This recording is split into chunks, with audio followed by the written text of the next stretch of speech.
پامپیو اخر هم افغانانو ته زړه تنګ شو او ډیر سخت ګواښ یې ورته وکړ. ولې داسې لنډ ځواب ورکړ؟ دلته په ویډیو کې له موږ سره وګورئ. درنو لیدونکو السلام علیکم، وخت مو په خیر. امریکا ډیر قوي سیاست لري. اول دې په خپل منځ کې سره واچوي او بیا دې په میدان پرېږدي. امریکا د بهرنیو چارو وزیر وایي چې امریکا هر څه نشي کولی. افغانان دې په خپل منځ کې کینې او خبرې دې وکړي.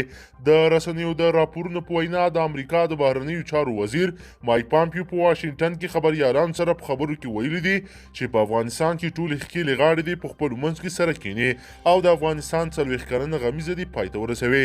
هغه وایي چې دوی ټول پوهیږي چې امریکا د دوی لپاره هر څه نشي کولی او موږ یې د هر څه مسؤل هم نه یو. په خپله سره پوه شئ.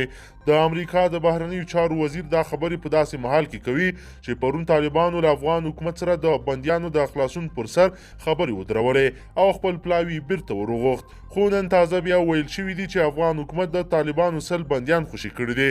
مایک پامپیو همدا راز وایي چې موږ له پیله پوهېدو چې په دې پروسه کې یو ګام پرمختګ کیږي نو ځینې شاته تګ هم شونی دی.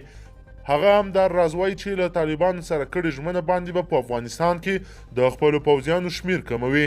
هغه همدا راز غوښتي دي چې افغان ولسمشر اشرف غني او عبدالله په یو سیاسي جوړجاړي ته ورسیږي او له هغه وروسته به طالبان سره خبرو لاره هواره کړي. نوموړی وایي چې څوک باید د افغانستان په راتلونکي کې د امریکا د رول په اړه شک ونه لري. هغه ټینګار وکړ چې امریکا به له افغان امنیتي ځواکونو سره خپلو مرستو ته دوام ورکړي. هغه همدا راز ویل چې ټولې خواوې غواړي چې روغه جوړه وشي او هغه تمه ښکاره کړه چې په افغانستان کې به 40 کلنه غمیزه ژر پای ته ورسیږي. درنو لیدونکو که چیرې غواړئ چې ورته تازه او مهمو پیښو څخه ځان ډیر ژر او په لنډو کې خبر کړئ زموږ چینل سره سبسکرایب کړئ او ویډیو د سره حتما لایک کړئ. تر بل ویډیو مو په لوی رب سپارمه.